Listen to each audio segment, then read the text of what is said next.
Amén, amén. Sea la luz. Pueden tomar asiento, por favor. Pues hay mucho motivo por el que celebrar la presencia de nuestro hermano Marcos Zapata. Pasa por aquí, por favor, aquí entre nosotros. Él es un amigo de hace ya muchos años, desde el siglo pasado.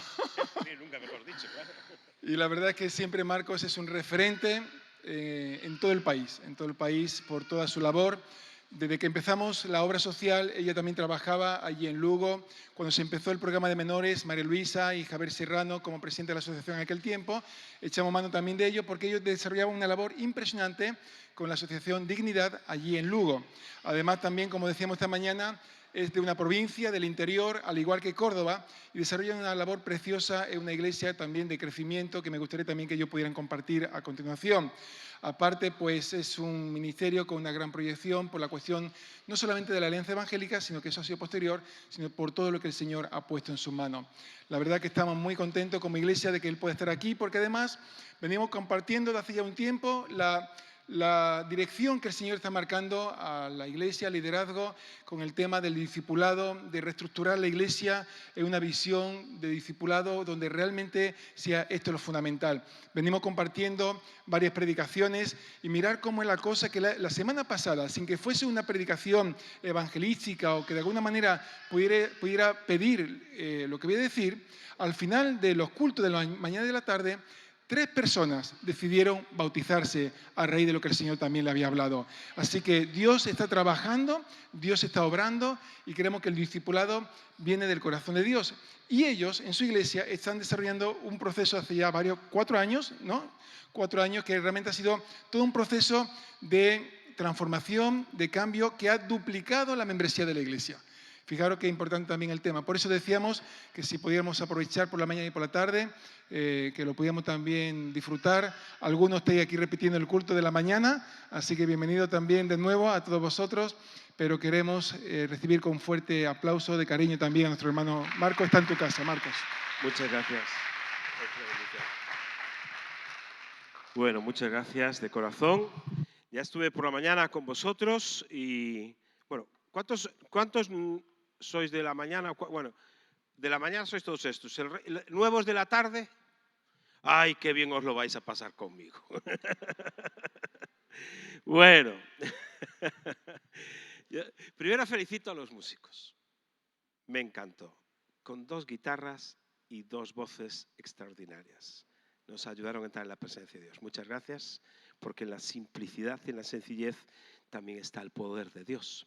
Y es algo muy bonito, de verdad. Muchas gracias, Esteban, María Luisa, gracias por invitarme, por tenerme aquí.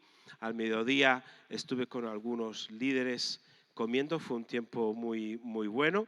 Comí poco, ya sabéis que yo soy de poco comer. Entonces siempre digo que todo lo que como me es poco, así que lo que uno tiene en ese aspecto. Por la mañana estaba compartiendo acerca del discipulado. No voy a compartir lo mismo, va a ser un mensaje diferente. Creo que el de la mañana se grabó. Este se graba también. Perfecto. Entonces, si no habéis estado, pues sería bueno que lo podáis escuchar, podáis escuchar lo que compartí, porque hablé de cómo entrenar a niños soldados. Y más cosas. En la primera fase del discipulado hay que coger a un niño y hacerle un soldado como las guerras en África. Pero no os cuento más. Y así os escucháis el mensaje. Os escucháis el mensaje. Una cosa que me preocupaba cuando, como iglesia empezamos a hablar del discipulado, de alcanzar a nuestros vecinos, etcétera, etcétera, es la resistencia natural que tenemos a los cambios. Yo quiero llevaros por un viaje muy sencillito, allá por el capítulo 9 de Lucas y por el capítulo 10 de Lucas. Poco nos vamos a mover de esos textos, pero quiero que me acompañéis aquí.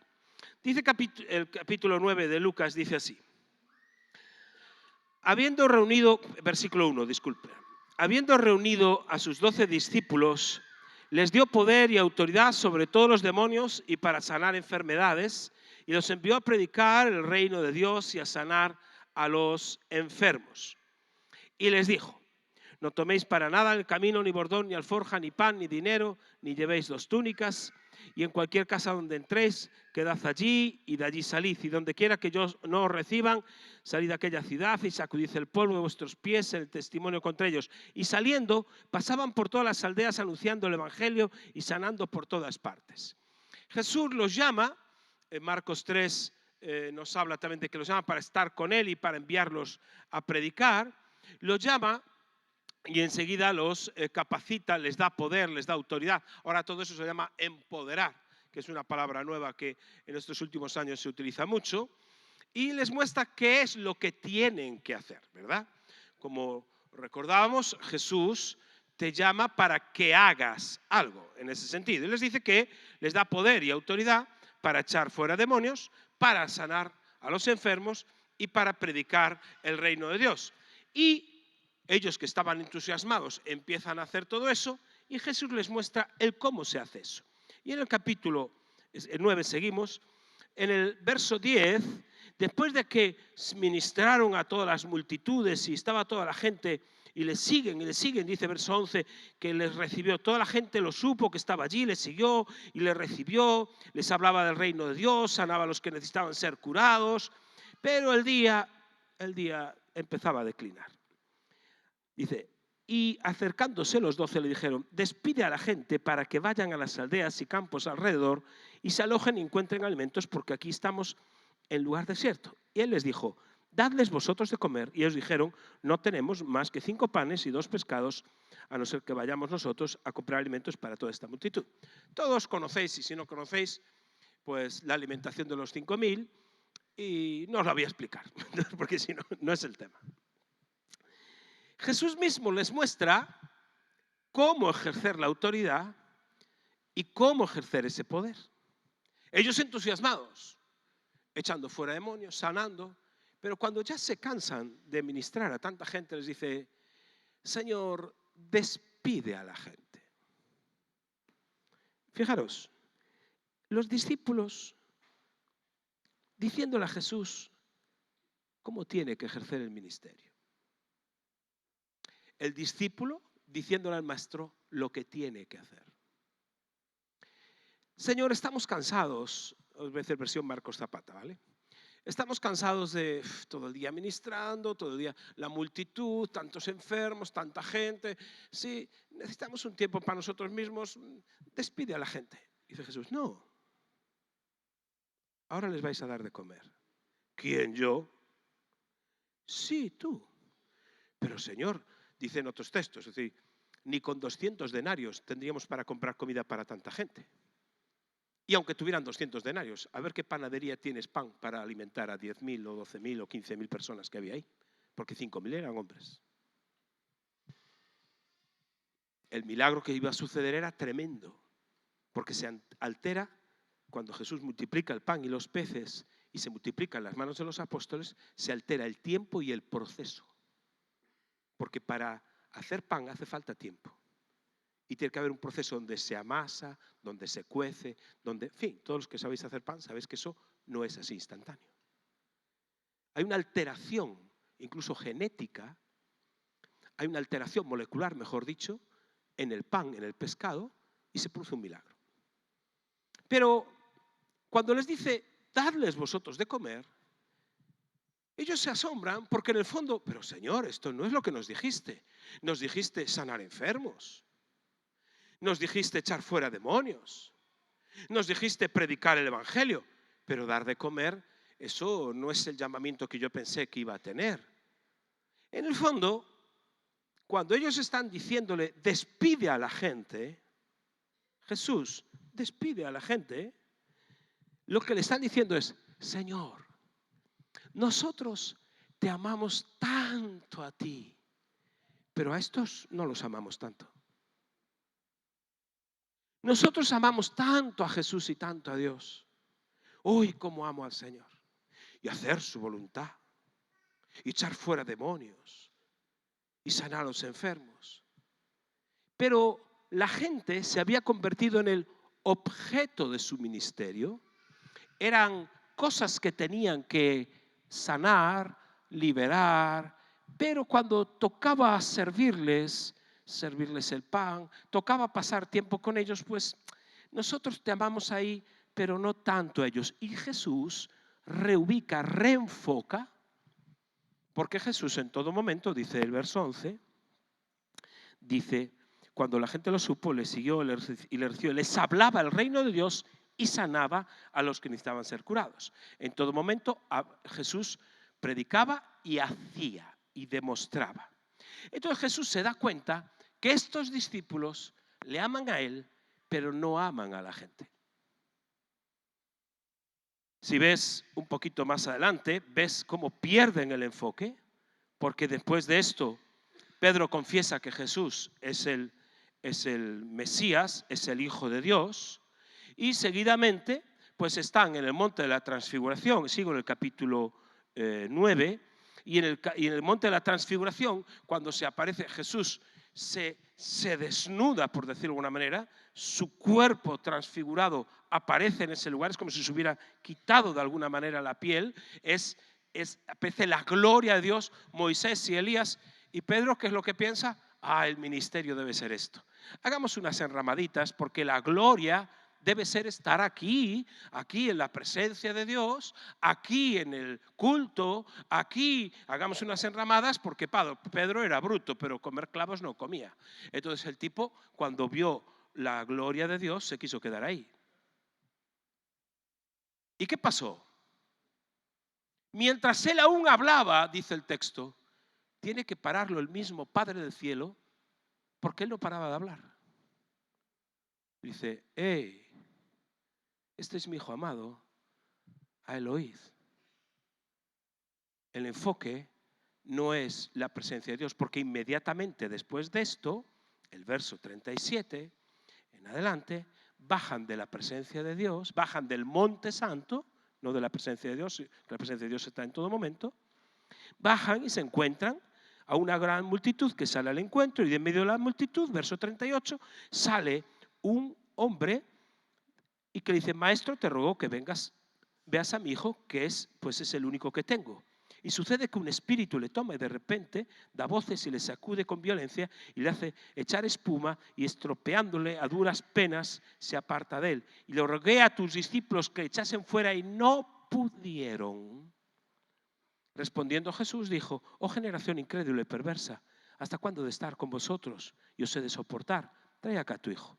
Y mientras se acercaba el muchacho, el demonio lo derribó y sacudió con violencia. Pero Jesús reprendió al espíritu inmundo y sanó al muchacho y se lo devolvió a su padre. Y todos se admiraban de la grandeza de Dios. Entonces, ¿sabéis esa historia? Que se encuentra con este muchacho que está endemoniado y el padre dice, tus discípulos no pudieron. ¿Y qué le pasa a Jesús? Se enfada. Pocas veces ves a Jesús tan enfadado como en ese contexto. Ya veremos por qué. Se enoja. Porque esos mismos que no querían salir de la presencia de Dios y hacer enramadas y quedarse allí, cuando se tienen que enfrentar a la realidad de echar fuera un demonio de un chaval, de un niño, no pueden hacerlo. Y dice Jesús, oh generación incrédula y perversa. ¿De quién está hablando? De los discípulos. No eran crédulos. Estaban pervirtiendo lo que él les estaba enseñando. Al punto que se desenfocan completamente. Fíjate qué panda de discípulos tenía Jesús. Porque seguidamente, acá en el verso 46, dice que entraron los discípulos en discusión sobre quién de ellos sería el mayor. Jesús, percibiendo los pensamientos de sus corazones, tomó a un niño y lo puso junto a sí. Y dijo, cualquiera que reciba a este niño en mi nombre, a mí me recibe, cualquiera que me recibe a mí, recibe al que me envió. Porque el que es más pequeño entre vosotros, este es el más grande. Es decir, que la siguiente escena ya no es que no quieran estar con la multitud, ya no es que quieran quedarse solo allí con las enramadas, ya no es que no puedan echar ni siquiera un demonio, sino que empiezan a discutir entre ellos quién es el jefe. Y Jesús, queriendo aclarar ese asunto, pone un niño en medio de ellos. Es decir, el desenfoque es total. Seguidamente, entonces dice Juan, hemos visto a un hombre que estaba, el verso 49, que echaba fuera demonio en tu nombre y se lo prohibimos. Porque no sigue con nosotros. Jesús le dijo, no se lo prohibáis porque el que no es contra nosotros, por nosotros es. Es decir, querían tener la exclusividad y entonces si alguien, para colmo, liberaba a un pobre endemoniado, ellos se lo prohibían. Porque no tenía el sello y el marchamo de Jesucristo de ser discípulo de Jesús. Esa era la categoría de gente que se estaba enamorando de Jesús, pero ya no le estaba gustando la gente. Discípulos desenfocados, no verdaderos discípulos.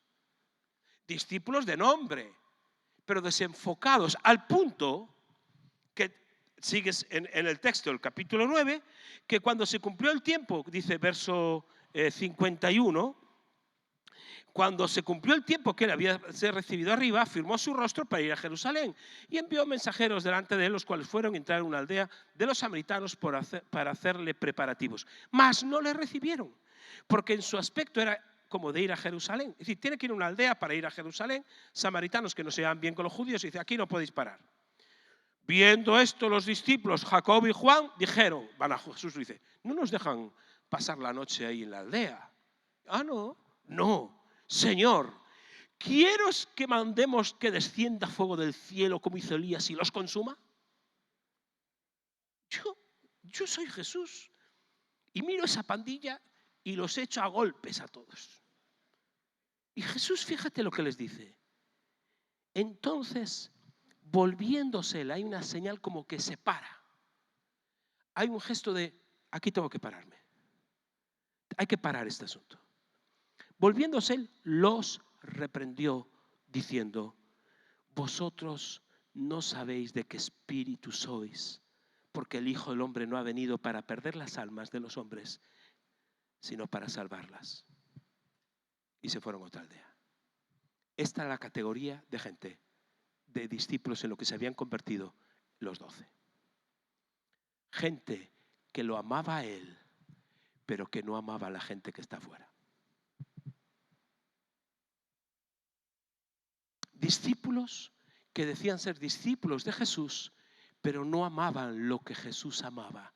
Y él dice, ¿pero esto qué es? ¿Vosotros no sabéis de qué espíritu sois? ¿Creéis que ser discípulo es gozarnos en una reunión? ¿Creéis que ser discípulos es el ministerio de la gente? Venga, ministramos tal, pero después no me intereso por su vida si pasan hambre o no pasan hambre. Y se desenfocaron completamente. Al punto, en mi opinión, que Jesús dice, bueno, con este equipo no se puede ir muy lejos, vamos a montar otro equipo de discipulado, otro equipo de discípulos. Y seguidamente empieza a buscar un nuevo equipo de discípulos. Y termina el capítulo 9 llamando a gente que le siga. Señor, te seguiré donde quiera que vayas. ¿Estás seguro? Porque yo no tengo donde recostar la cabeza. Señor, yo quiero seguirte. Déjame pero primero deja que vaya a enterrar a mi padre. Deja que los muertos entierren a sus muertos. Y así seguidamente. Y llegamos al capítulo 10. Entonces, levanta un nuevo modelo, del que te quiero hablar, de ser discípulo, un nuevo modelo de evangelización que tiene que reenseñar a un nuevo grupo de discípulos, en este caso, los que llaman los 70. Y el capítulo 10 dice así. Después de estas cosas, todas estas cosas que acabamos de contar, de este desenfoque, designó el Señor también a otros 70. Aparte de los 12, otros 70. A quienes envió de 2 en 2 delante de él a toda ciudad y lugar a donde había de ir. Y les decía, la mies a la verdad es mucha. Fíjate, el enfoque está en ¿quién? En la mies. Mas los obreros son pocos, por tanto, rogad al Señor de la mies que envíe obreros a la mies. Esto no voy a predicar de esto, pero el mandamiento sencillo es no oremos por la mies. Deja de orar por la mies porque la mies ya está ahí. Hay que orar ¿por qué? Por obreros. Entonces, no ores nunca por algo que tú no estés dispuesto a ser la respuesta. ¿Verdad? Señor, envíame a mí, pero eso lo decimos. Pero al final decir, Señor, envíalo a él, porque dispuesto está. Me acuerdo que estuve una vez en un congreso de misiones, había ido y como 10 o 12 años volví, estaba en Puerto Rico, y cantaban aquella canción cantaba Marcos Witt, heme aquí, yo iré, Señor, envíame a mí, que dispuesto estoy, llevaré tu gloria a las naciones. Bueno, cantaban esa canción. Pero yo llego 10 años después y me vuelvo a ver a la misma gente cantando la misma canción. Entonces cuando subo, digo, bueno, tenemos dos opciones. O dejamos de cantar esa canción o cambias la letra. Y dices, heme aquí, aún no fui, Señor. Envíalo a Él, que dispuesto está. Porque la gente canta cosas que después no vive. Entonces, fíjate, lo primero que les da son una serie de premisas muy sencillas que deben de quedar muy claras. Uno, la mies es mucha. No te preocupes por la mies porque es súper abundante, está ahí toda. Si hay 300.000 habitantes en Córdoba o 350.000, ¿cuántos creyentes hay en Córdoba? 5.000, 3.000. Es decir, hay un montón de gente que no conoce a Cristo. Un montón, ahora veremos cómo hay que hacerlo. Id, he aquí yo os envío como corderos en medio de lobos. Es decir, lo que vamos a aprender en esta noche es cómo hacer paz con los lobos. Cómo un cordero se come un lobo. Casi podía titularse así el mensaje. Verdaderos discípulos, corderos que se comen lobos. Entonces, dice, os envío como corderos en medio de lobos. Desde la obra no va a ser fácil. No llevéis bolsa, ni alforja, ni calzado, lo mismo que le dijo a los 12. Ni a nadie saludéis por el camino, en cualquier casa donde entréis, primeramente decid, paz sea esta casa. Si hubiera algún hijo de paz allí, vuestra paz reposará sobre él, y si no, se volverá a vosotros. Y posad en aquella misma casa, comiendo y bebiendo lo que os den, porque el obrero es digno de su salario.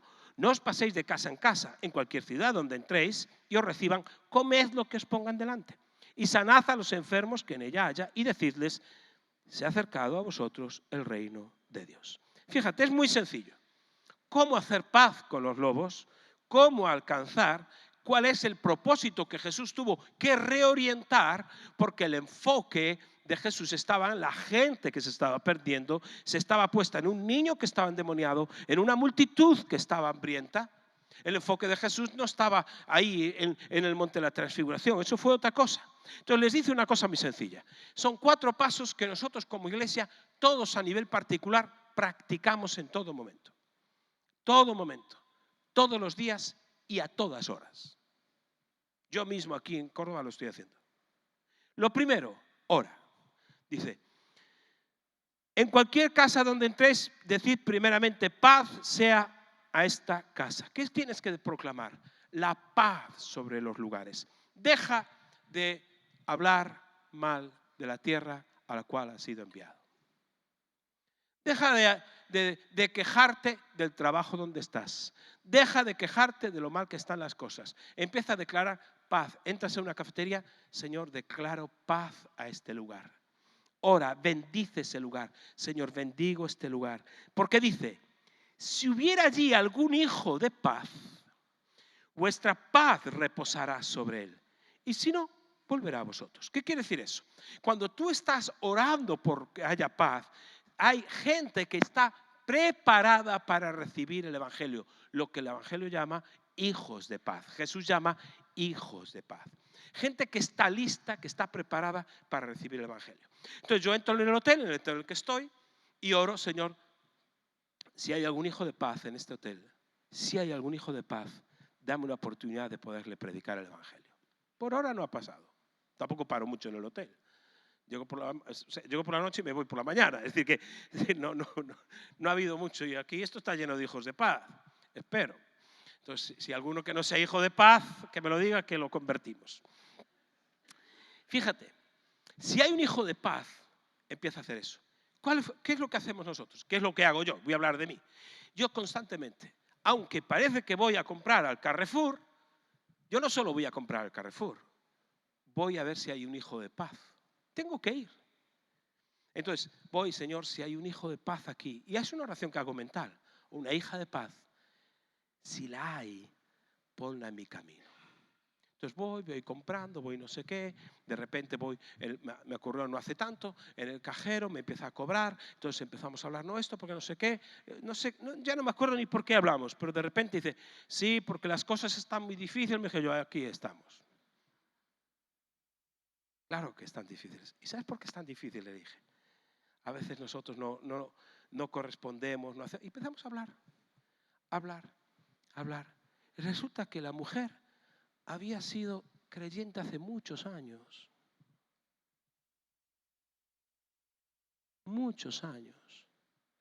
en otra ciudad, en otro lugar y completamente apartada. Si yo no estoy en modo alerta, si yo no estoy orando por un hijo de paz, esa mujer me empieza a cobrar y yo paso, cóbrame rápido que tengo prisa. Y alguien sediento. Entonces la contactamos, quedamos para que viniese a la iglesia. Bueno, en fin.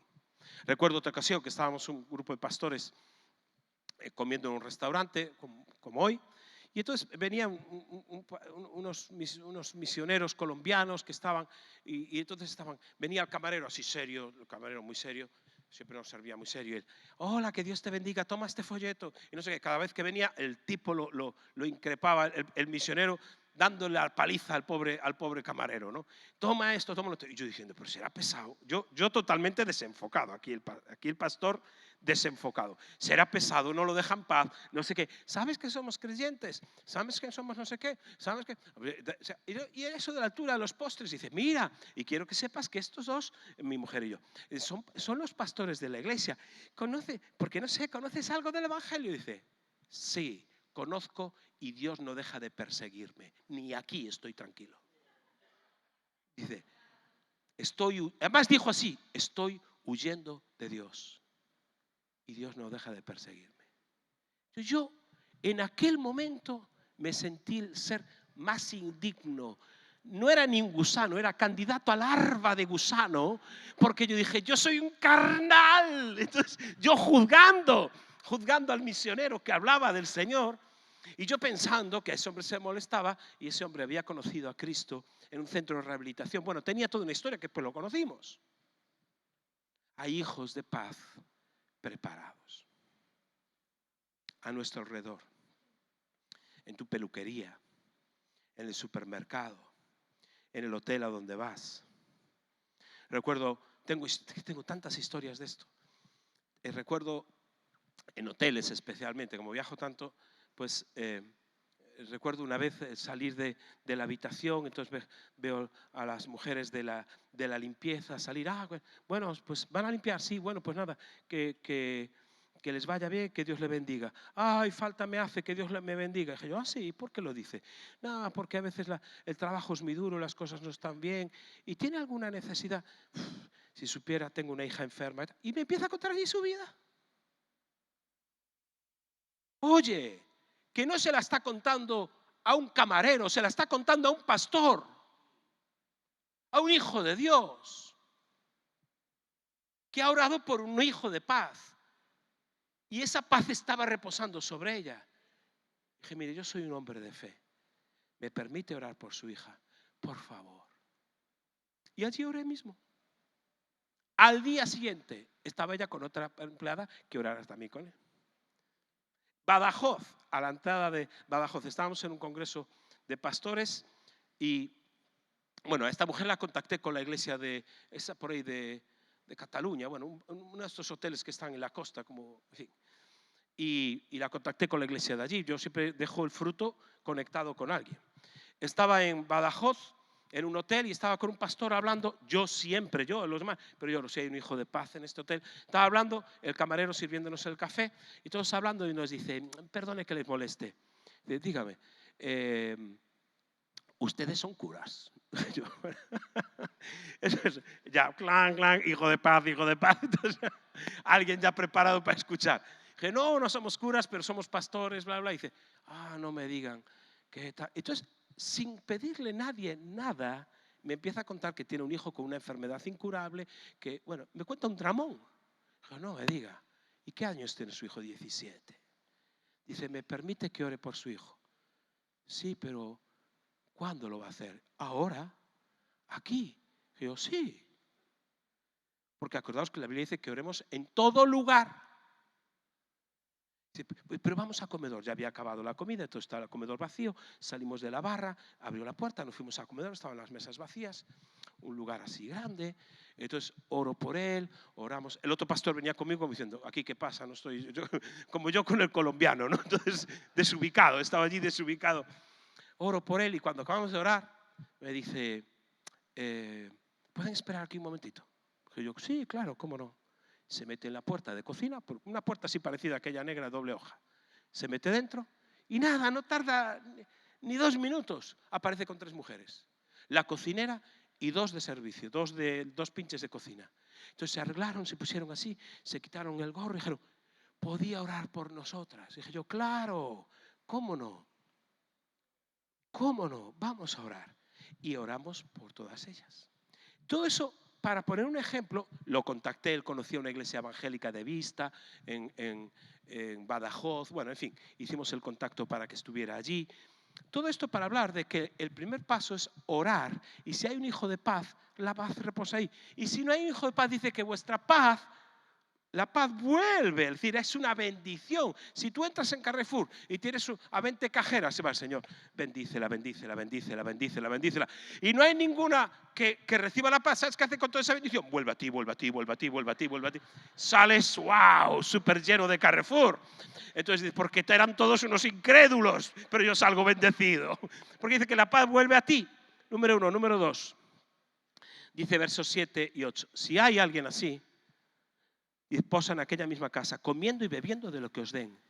Es decir, y vuelve a insistir, eso lo cualquier ciudad donde entréis y os reciban, comed de lo que os pongan delante y sanad a los enfermos. Que decir, lo segundo, relaciónate con esas personas, come con ellos, bebe con ellos, relaciónate, es muy sencillo, ora y relaciónate.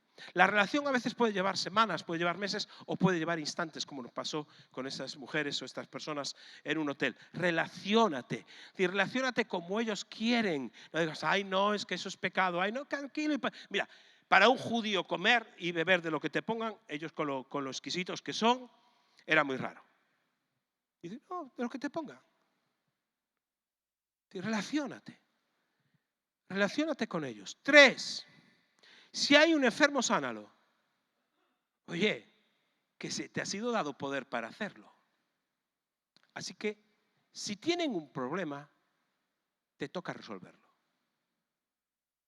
Ese es el proceso. Es decir, en el proceso de la relación, y fíjate cómo en estos casos instantáneos del camarero que nos servía el café o de la mujer que estaba en la limpieza, me contaban problemas de enfermedades de sus hijos, de inmediato. Es decir, cuando se establece una relación de confianza y hay un hijo de paz, un compañero de trabajo porque estás orando, de repente empiezas a tomar un café, saliste a algún sitio, os acompañasteis, lo que fuese, viene un cumpleaños tuyo, tú vas a un cumpleaños de él, estáis trabajando uno al lado del otro en el negocio, los tenéis al lado. En la relación, lo normal con alguien que te aprecia es que abra su corazón y empieza a compartir problemas de su vida. Oye, ¿sabes qué?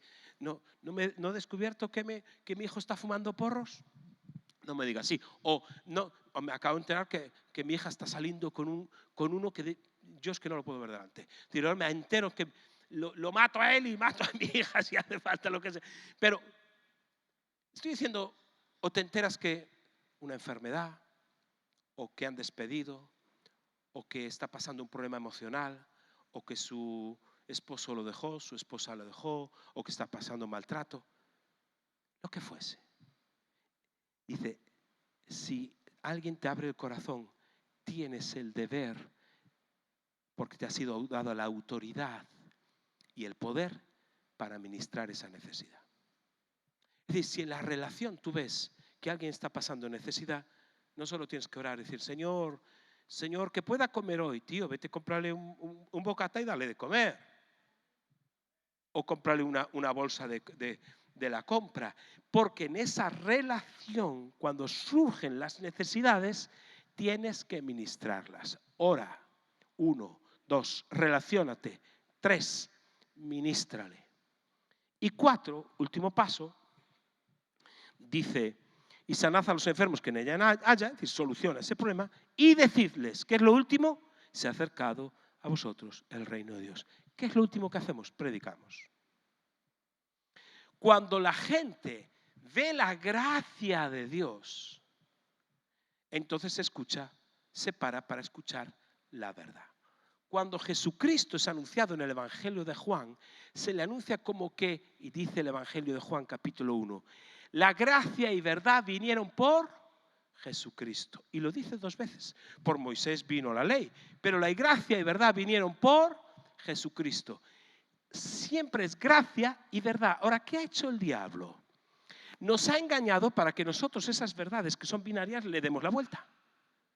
Y llegamos a creer, y yo llegué a creer, que si la persona conocía la verdad, era conocedora de la verdad y aceptaba la verdad, entonces llegaría a recibir la gracia.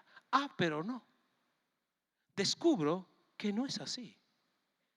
Descubro que cuando la gente es impactada por la gracia de Dios, sus hijos son sanados, su vida es ministrada, sus asuntos, los que fuese, Dios los toca. Y a veces no se produce la sanidad, pero ocurre otra cosa, es impactada por la fe de lo que Dios, tu fe, de lo que tú crees que Dios puede hacer en sus vidas. Cuando ven la gracia de Dios, entonces quieren escuchar la verdad. Dice, ¿qué es ese Dios en el que tú crees? Si estuviera aquí mi mujer, te podría contar un montón de profesora, de historias, de compañeras de trabajo por las que oró, vieron milagros. Y que al final, pero ¿qué es ese Dios en el que tú crees? Y entonces se abren para escuchar la verdad. Ahora, yo pensaba que no. Yo pensaba que si a un pecador, a una persona que está mal, le dices la verdad, y como en las películas americanas, la verdad, toda la verdad y nada más que la verdad. Si le dices eso y se arrepiente, entonces recibirá gracia. Pero no, no es así. Porque la gente cuando oye la verdad y nada más, y le dices que es un pecador de este estilo, una pecadora de este estilo, porque vive este estilo de vida, este estilo, el que quieras, me da igual, pon el estilo de vida que quieras ahí, se ofende, le duele y ya no se queda para escuchar acerca de la gracia. Primero es la gracia, es lo que funciona en este texto. Cuando el Hijo de Paz ve la gracia de Dios que sana, que liberta. Entonces, ¿qué tienes que hacer? Tú eres Dios. ¿Aquí hay alguien que sea Dios? No. Entonces, ¿por qué rayos no dejas que Dios sea Dios? Yo no soy Dios. Pero si un compañero mío me dice, ¿sabes qué? Mi matrimonio se está viniendo abajo. Y entonces digo, ¿me dejas orar por ti? Porque es Dios quien hace eso. Y dice, pero ¿puedes orar? Déjame orar por ti. Voy a orar para que Dios cambie tu corazón y el de tu esposa y podáis tener un encuentro. Quien dice eso de un hijo, la enfermedad, lo que sea, es la gracia de Dios. Cuando esa gracia de Dios es tocado, entonces de inmediato las personas de una forma u otra se abren para el Evangelio. Esto sucede en una relación de largo recorrido o en el avión, como me ha pasado a mí. Viajes de 2 horas y que estás de aquí a Barcelona, tal y cual, y te toca alguien al lado y dice, ah, sí, porque no sé qué, no sé cuánto y tal. Y a veces, y viajes más largos algunos, bueno. ¿Y usted en qué trabaja? Y yo, no, quiero descansar, quiero descansar. Usted no se convierta hoy, ya se convertirá mañana, ¿no? Pero déjame dormir, que el viaje es muy largo, ¿no? Pero rápidamente aparecen los hijos de paz cuando estás en modo alerta. Imagínate 100 personas así. 350.000 habitantes, más o menos. ¿Cuánta gente hoy y esta noche le va a pedir un milagro a Dios por una situación imposible que está viviendo? ¿Cuánta? A lo mejor no es el Dios que nosotros pensamos, como dice Virgen o Virgen Santa o no sé, o la energía o Mahoma, o yo qué sé. ¿Cuánta gente? ¿50.000? ¿25.000? ¿No te das cuenta que Dios tiene necesidades masivas y solo las puede suplir a través de ti? Tú eres un portador de milagros que cuando estás en este modo de estar orando la paz, relacionándote con un hijo de paz, ministrando sus necesidades. Y cuando ven la gracia de Dios y el poder de Dios, luego les predicas. De esa forma, como decía el apóstol Pablo, vuestra fe no está fundada en palabras de persuasión, que yo podría haber dicho, sino que vuestra fe, le dice a los Corintios en capítulo 2, 1 Corintios, está fundamentada en el poder de Dios. Yo pensaba que si la gente llegaba a conocer la verdad, entonces tendría poder. No. Es porque ven el poder de Dios que pueden llegar a conocer la verdad. Porque el poder de Dios está especialmente diseñado para que la gente que no cree, crea. Entonces, Dios necesita, es como si fueses un empleado de Seur. Tú tienes la capacidad de llevar el milagro a esa persona. Tú estás tomando un café y estás sensible, porque a lo mejor el camarero o la camarera que te sirve el café es esa persona que necesita el milagro en tu vida. Recuerdo una vez que el Espíritu Santo me agitó, porque un chico que me estaba sirviendo en una cafetería, me agita mucho el Espíritu Santo para que le dé una ofrenda. Y tenía dinero porque había ido al banco. ¿Y para qué habré ido yo al banco esa mañana? Me caches en la porra. Ya, pero será posible, pero será posible, que le dé una ofrenda, no voy a decir cuánto, pero un dinero grande, bastante. Yo estaba sudando y digo, pero será posible, será, esto es un, no, te reprendo, Satanás, te reprendo. Entonces, yo decía, ¿será posible esto? Y el caso es que yo sabía que era el Espíritu Santo hablando. Y le digo, mira, cuando termine, ¿puedo hablar contigo un momento? Dijo, sí, deseaba algo más. Dije, no, mira, es que esto te va a sonar muy raro. Esto te va a sonar muy raro. Pero mira, yo soy una persona de fe, soy un hombre de fe. Y estaba aquí y yo hablo con Dios y Dios me habla a mí. El tipo ponía una cara así, era un tipo joven, así, 28 años, tal. Me miraba como diciendo, sálvame de este extraterrestre, Señor. Y mira, yo siempre te quiero decirte algo. Dios me dice que te dé esto y le doy el dinero y él lo coge, lo ve y se quebranta. Dice, pero nos van a echar del piso si no pagábamos el alquiler. Y esta noche yo decía, Dios mío, ¿cómo voy a hacer? Entonces, no, el aplauso, la gloria es para Dios. Entonces, ahí se abrió una puerta gigantesca para poder hablar de la fe.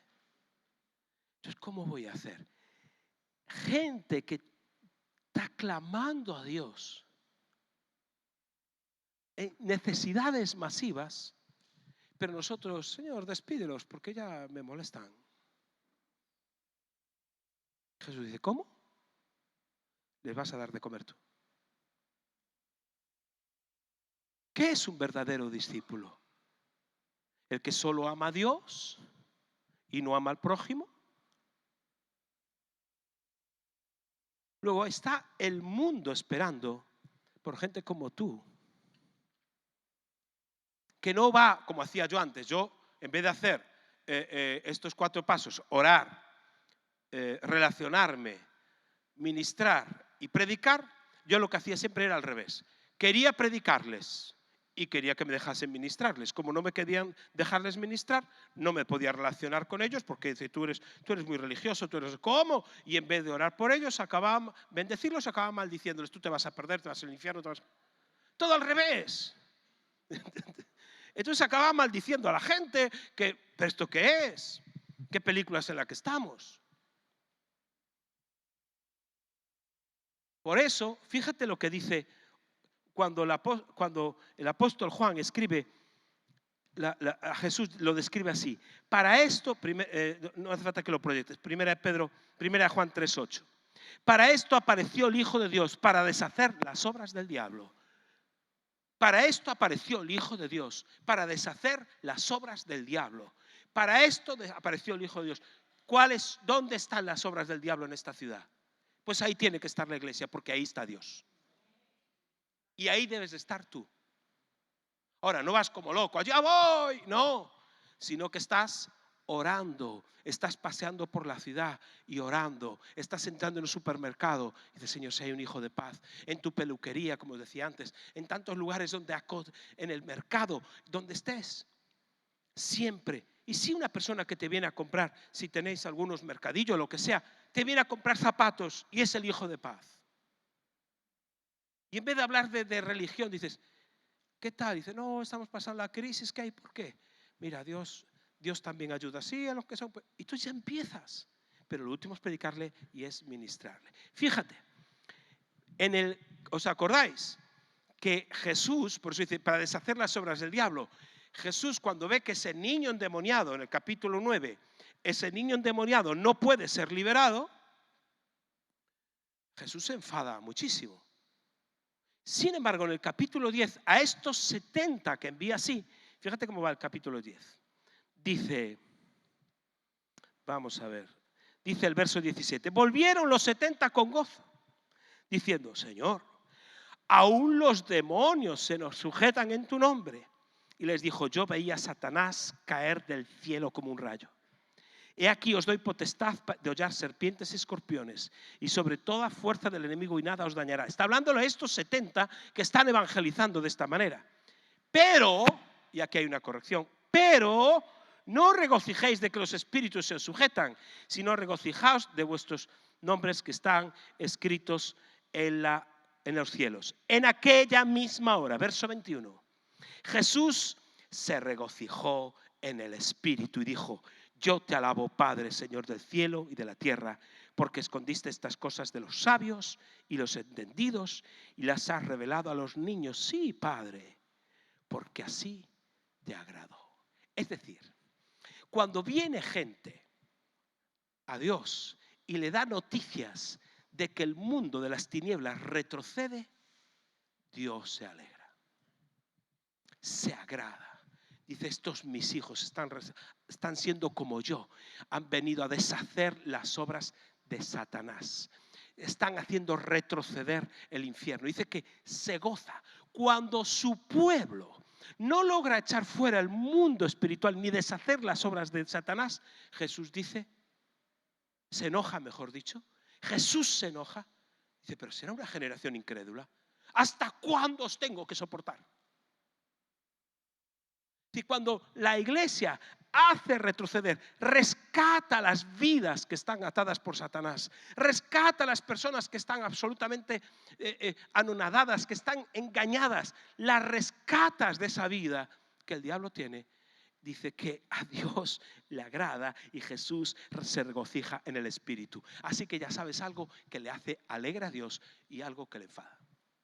Nuestra inoperancia, nuestra inactividad, mucha sabiduría. Escondiste estas cosas de los sabios entendidos y se las revelaste a los niños. ¿Por qué dice eso? Porque en el capítulo 9 tiene que sacar un niño en medio de ellos que estaban discutiendo quién sería el más grande. Dice Jesús, no entendéis nada, los destruimos con fuego. Dice, pero ¿qué gente que escogí yo? Dice, ¿esto qué es? Cuando la iglesia o un creyente hace retroceder al diablo, Dios se regocija. ¿Y cómo lo hace retroceder? De esta manera. Los 70 vinieron de esta manera, orando por los de paz, orando, relacionándose, teniendo comunión con ellos, con gente no creyente, relacionándote, ministrando sus necesidades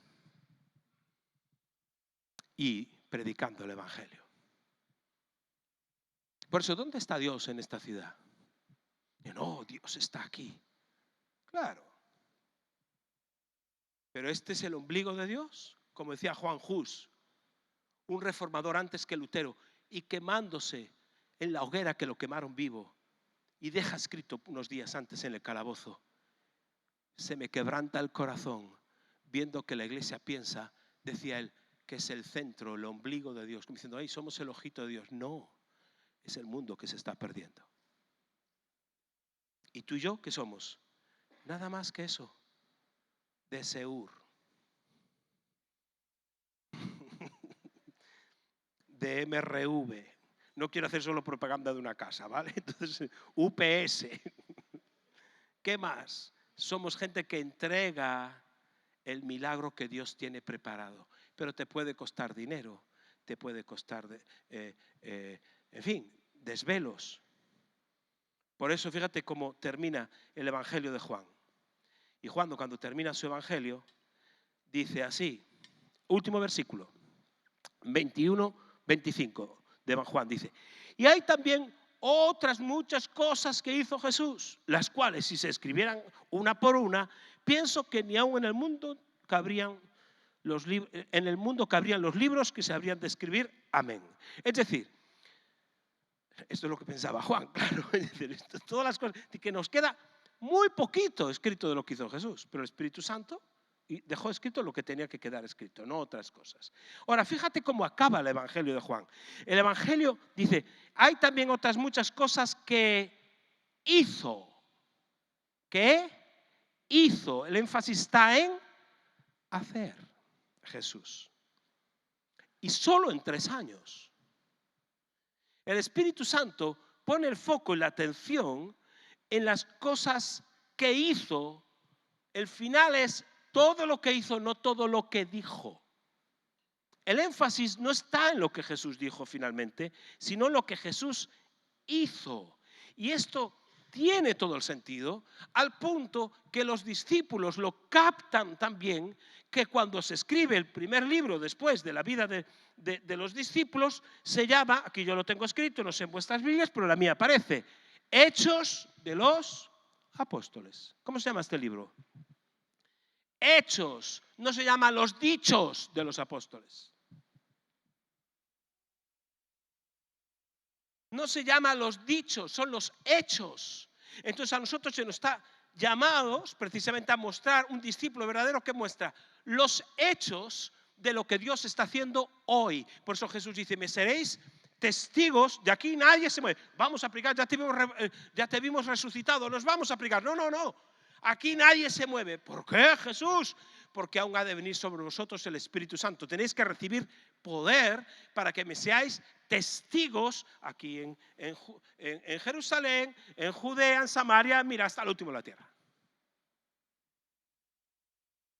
¿Cuántos de aquí de vosotros visteis a Lázaro resucitar? ¿Que alguien levanta la mano? Nadie, ¿verdad? ¿Cuántos de aquí vosotros visteis físicamente que Cristo resucitase o que fuese crucificado? Nadie. ¿Sabes qué? Tú no puedes ser testigo de eso. Eres testigo si te llaman a juicio de qué? De lo que has visto y oído. ¿Ha visto usted el accidente que ese coche se cruzó? Sí, señor juez, yo lo vi. Aquel coche vino primero, el otro se metió. Entonces, eres testigo de aquello que has visto y oído. Luego, no se nos llama a ser testigos de la muerte de Jesús. Se nos llama a proclamarla. ¿Pero de qué tengo que ser testigo? De lo que estoy viviendo hoy. Soy testigo de lo que yo vivo hoy. Si tengo una experiencia pobre con Dios, por eso Jesús dice, los llamó para que estuvieran con Él. Eso es lo que yo tengo que contar, mi experiencia, de cómo Dios me sanó, cómo Dios me usó para esto o para lo de aquí. Mira, Dios, te voy a dar una ofrenda, pero quiero que sepas que Dios a mí también me prospera, me ayuda. He vivido esto de acá y soy testigo de lo que Dios está haciendo en mi vida. Sois testigos de vuestra relación con Dios, no de mi relación con Dios. No sois testigos del pastor, no sois testigos de tu relación con Jesucristo, pero de lo que está haciendo hoy vivo. Entonces, cuando manifiestas esa gracia de Dios, entonces los discípulos se convierten en algo súper atractivo. Es gente que ama lo que Dios ama, las multitudes, los perdidos. Por eso se necesitan tus hechos, no tus dichos. Primero los hechos. Ora, relaciónate, ministra. Y luego los dichos. Si no, no hay manera. No me vengas hablando de cuánto tiempo llevas en el Señor. No me vengas hablando del conocimiento bíblico que tienes. Porque el enfoque no está puesto en el conocimiento bíblico. ¿A qué compararé, dice Jesús, a un hombre que oye estas palabras y no las hace, a un hombre necio. Las versiones buenas dicen tonto, que edificó su casa sobre la arena. Oye y no las hace. Dime, por favor, ¿de qué sirve seguir predicando de cosas que la gente no hace? Predicamos de que hay que hacer discípulos y nadie hace discípulos. ¿Sabes qué estamos haciendo? Más tontos. Cada vez la gente más tonta. Porque lo predicado no se aplica. Lo dicho no se hace.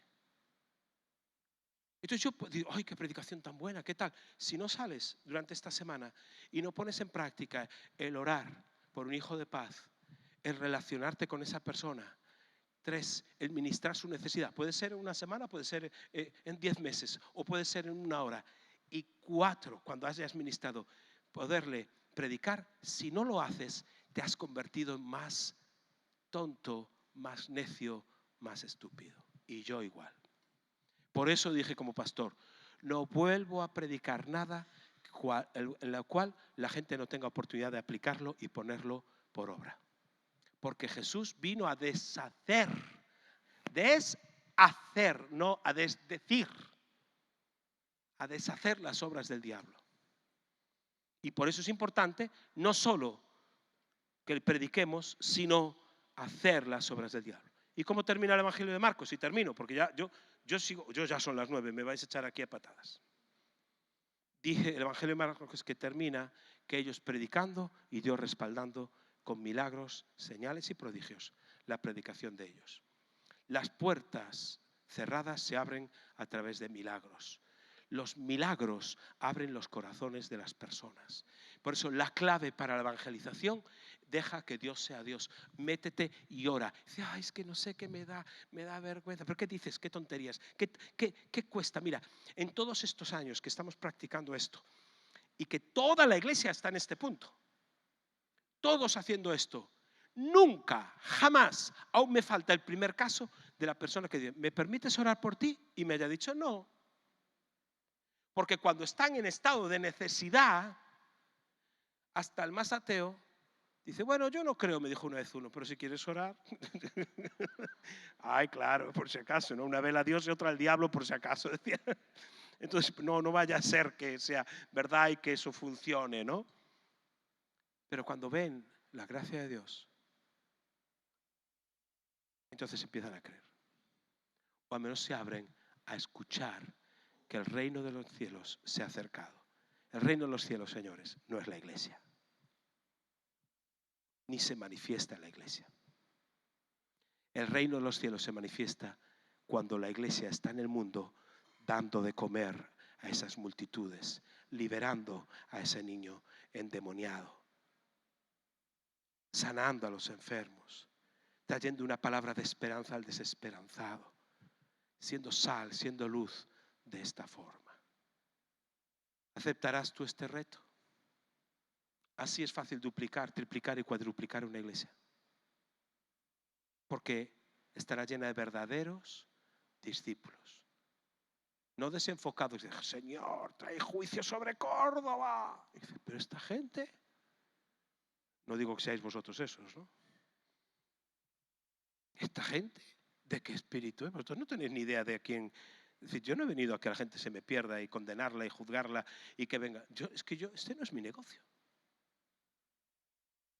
Ponte de pie, por favor.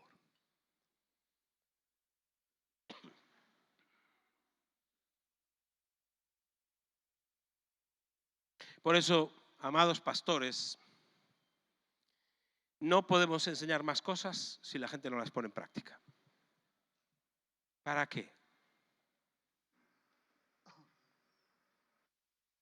Es más, este mensaje había que volverlo a predicar la semana que viene y la siguiente, hasta que la gente lo ponga en práctica. Porque no podemos pasar a la siguiente lección. El asunto eres tú. El Evangelio es tan sencillo. El Evangelio es teología para pescadores. Eran pescadores, labradores, Gente sencilla. No se necesitaba un aparato teológico ni una estructura. Se necesitaba gente que respondiese a las necesidades masivas, que le diga a Dios: Señor, heme aquí. Heme aquí. Yo lo voy a hacer. Cuenta conmigo. ¿Habrá alguien en esta noche que le diga: heme aquí, yo lo voy a hacer?